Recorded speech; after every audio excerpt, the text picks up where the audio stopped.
بسم اللہ الرحمن الرحیم۔ حضرت طلحہ بن عبیداللہ رضی اللہ تعالیٰ عنہ بیان کرتے ہیں،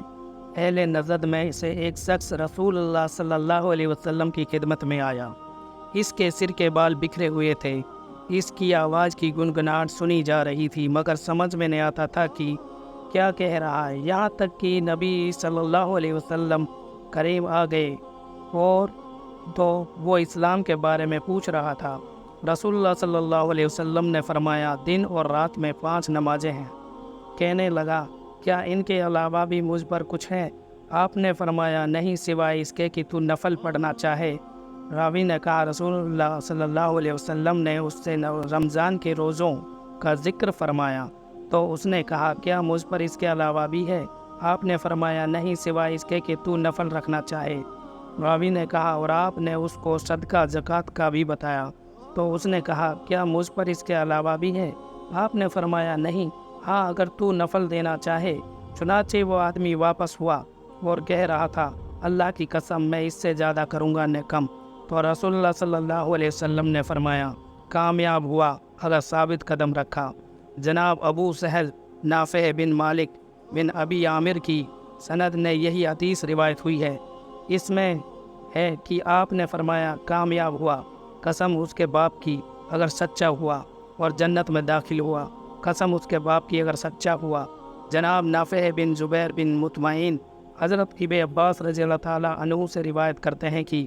رسول اللہ صلی اللہ علیہ وسلم نے فرمایا، جبرائیل علیہ السلام نے بیت اللہ کے پاس میری 2 بار امامت کرائی۔ پہلی بار مجھ سے ظہر کی نماز پڑھائی، اس وقت جب کہ سورج ڈھل گیا اور سایہ تسمے کے برابر تھا، اور عصر کی نماز پڑھائی جب اس کا سایہ اس کے برابر ہو گیا، اور مغرب کی نماز پڑھائی جس وقت کے روزہ دار روزہ کھولتا ہے، اور عشاء کی نماز پڑھائی جب کہ شفق سرخی اور فوق میں کامیاب ہو گیا، اور فجر کی نماز پڑھائی جب کہ روزے دار پر کھانا پینا حرام ہو جاتا ہے۔ جب دوسرا دن ہوا تو مجھ سے ظہر کی نماز پڑھائی جب کہ اس کا سایہ اس کے جیسا تھا، اور عصر کی نماز پڑھائی جب کہ اس کا سایہ 2 کے جیسا تھا، اور مغرب کی نماز پڑھائی جب کہ روزے دار روزہ کھولتا ہے، اور عشاء کی نماز پڑھائی جب کہ رات کا تہائی حصہ گزر گیا، اور مجھ سے فجر کی نماز پڑھائی اور خوب سفیدی کی۔ پھر جبرائیل علیہ السلام میری طرف متوجہ ہوئے اور کہا، اے محمد، آپ سے پہلے نبیوں کے یہی کبھی کبھی اور نماز کے اوقات ان دونوں وقتوں کے بیچ میں ہے۔ حضرت عمر بن عبدالعزیز ممبر پر بیٹھے ہوئے تھے اور عصر کی نماز میں انہوں نے کچھ دیری کر دی تو عروہ بن زبیر نے ان سے کہا، یاد رہے کہ جبرائیل علیہ السلام نے حضرت محمد صلی اللہ علیہ وسلم کو نمازوں کے اوقات کی خبر دی ہے۔ تو عمر بن عبدالعزیز نے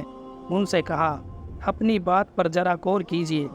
تو عروہ نے کہا کہ میرے بصیر بن ابی مسعود سے سنا ہے، وہ کہہ رہے تھے کہ میں نے ابو مسعود انصاری رضی اللہ تعالیٰ عنہ سے سنا، وہ کہتے تھے کہ میں نے رسول اللہ صلی اللہ علیہ وسلم سے سنا، آپ فرماتے تھے، جبرائیل علیہ السلام تشریف لائے اور مجھے نماز کے اوقات کی اطلاع دی، اور میں نے آپ کے ساتھ نماز پڑھی، پھر پڑھی، پھر پڑھی، پھر پڑھی، پھر پڑھی۔ آپ یہ بیان کرتے ہوئے اپنی انگلیوں پر 5 نمازوں کا گنتی بھی کر رہے تھے۔ تو میں نے رسول اللہ صلی اللہ علیہ وسلم کو دیکھا کہ آپ ظہر کی نماز پڑھتے تھے جب کہ سورج ڈھل جاتا تھا، اور سخت گرمی کے وقت کبھی دیری بھی کر لیتے تھے، اور میں نے آپ کو دیکھا کہ آپ عصر کی نماز پڑھتے تھے جب کہ سورج اونچا اور سفید ہوتا تھا۔ جردی آنے سے پہلے آدمی نماز پڑھ کے نکلتا اور ڈوبنا سے پہلے جوہلیفہ مقام تک پہنچ جاتا تھا، اور مغرب کی نماز پڑھتے جس وقت کی سورج ڈوب جاتا، اور عشاء پڑھتے جب کہ سورج ڈوبنے کی طرف کا حصہ سیاہ ہو جاتا، اور کبھی دیر بھی کر دیتے یہاں تک کہ لوگ جمع ہو جاتے۔ اور فجر کی نماز آپ نے ایک بار اندھیرے میں پڑھی اور ایک بار پڑھی تو روشنی کر دی، مگر اس کے بعد آپ کی نماز اندھیرے میں ہی ہوا کرتی تھی یہاں تک کہ آپ کی وفات پا گئی، اور کبھی روشن نہ کی۔ امام ابو داؤد رضی اللہ تعالیٰ عنہ کہتے ہیں کہ اس حدیث کو جوہری معمر، مالک ابن عونا، شعیب بن ابی حمزہ اور لیث بن شید وغیرہ نے روایت کیا ہے۔ مگر اس میں وہ وقت ذکر نہیں کیا جس میں کہ آپ نے نماز پڑھی، اور نے ان لوگوں نے اس طرح تفصیل بیان کی۔ اور ایسے ہی حسام بن عروہ اور حبیب بن عربی مذوق نے عروہ سے معمر اور اس کے ساتھیوں کی جیسی روایت کیا کی، مگر حبیب نے بصیر کا واسطہ ذکر نہیں کیا۔ اور وہب بن کیسان نے جابر رضی اللہ تعالیٰ عنہ سے انہوں نے نبی صلی اللہ علیہ وسلم سے مغرب کا وقت روایت کیا ہے، کہا ہے کہ پھر دوسرے دن جبرائیل مغرب کے لیے آئے جبکہ سورج ڈوب گیا،